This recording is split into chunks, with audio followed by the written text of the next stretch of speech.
in about 10 years. So again, we've got room to grow. We've got a lot of movement to still go forward with. But folks, we are going forward and things really are happening even through this pandemic. So a lot of really great news here. This brings us to cash on hand. So what is our savings account? How are we doing? Are we getting to a place where we're a little bit more secure?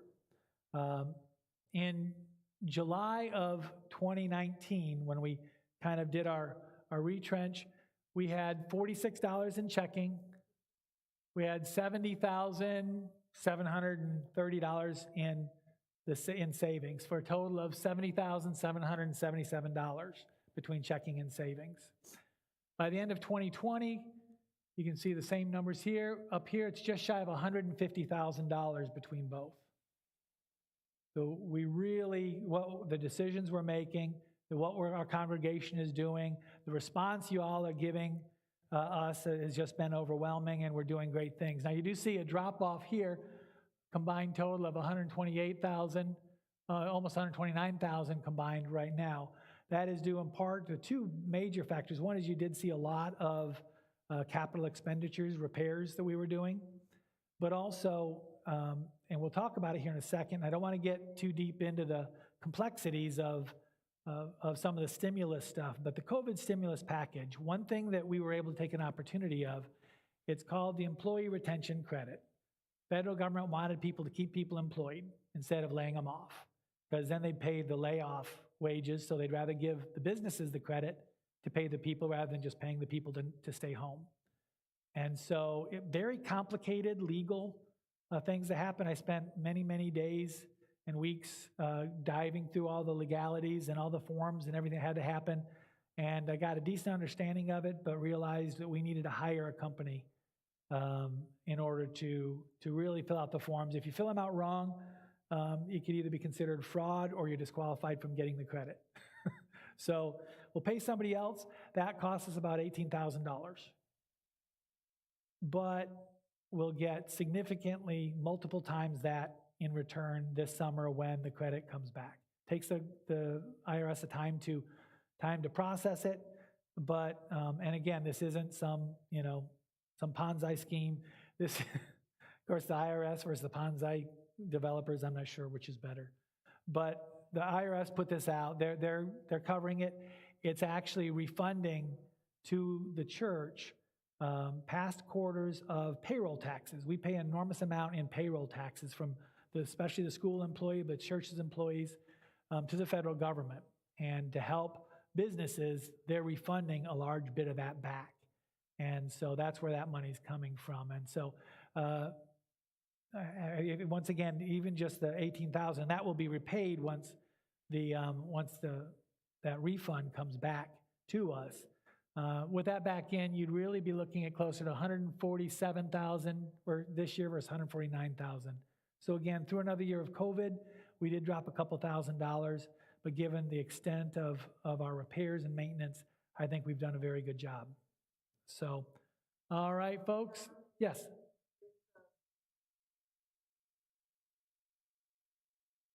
Yes, everything was worth, but a lot of the PPP goes to the school because that's where the primary employment is.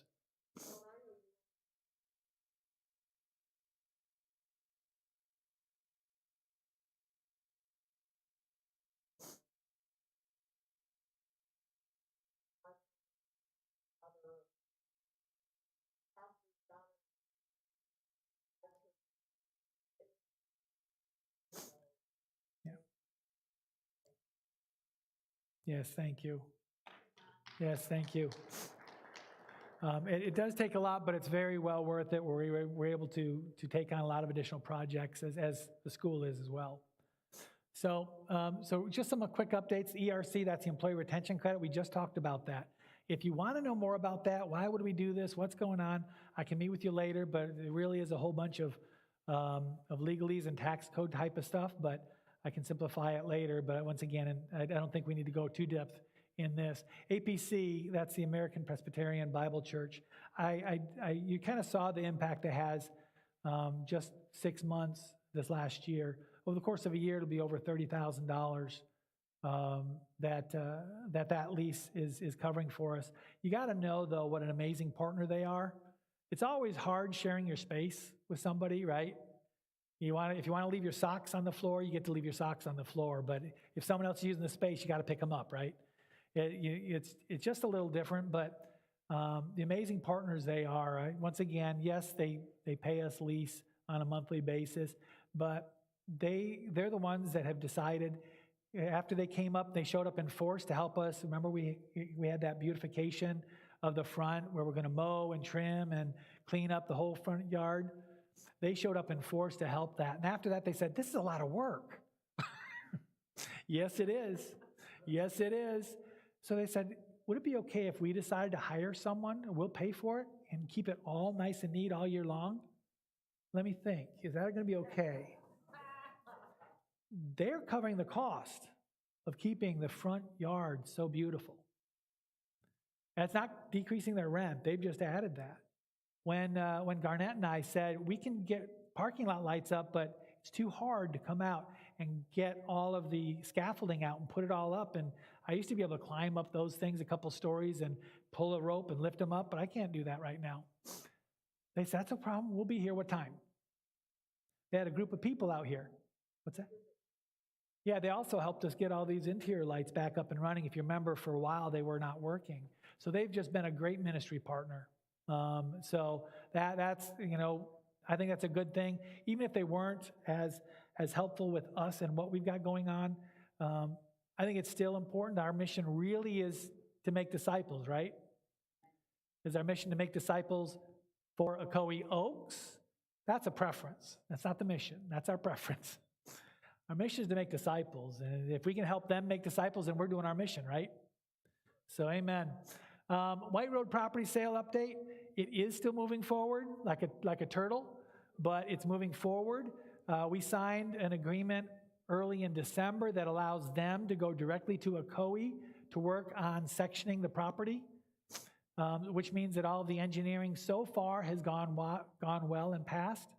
So they're working directly with Ocoee, so we don't have to get involved in that, other than just approving the final measurements. And we're still looking like sometime this summer it'll be closed. So that will be a great blessing for us also. And then the tower lease update, again, that is to use part of the pumpkin patch to build the new tower for cell phones, as the water tower will soon be taken down.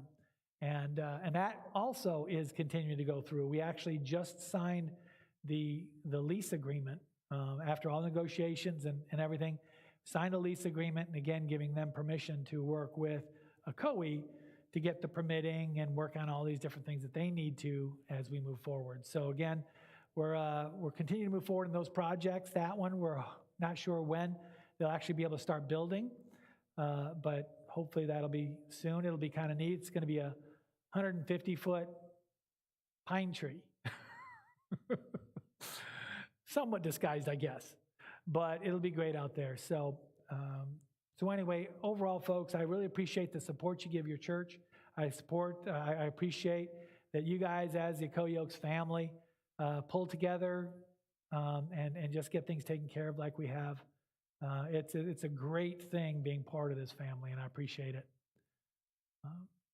Do we have any quick questions?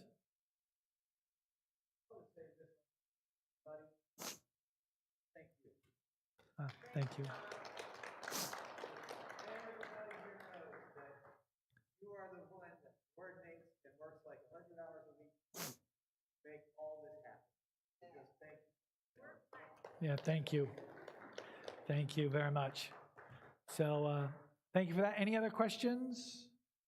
All right, again, if you want any specific details about anything we discussed, you can feel free to get with me after this or send me an email. Just catch me anytime. I'd be happy to talk in detail about anything we've gone over.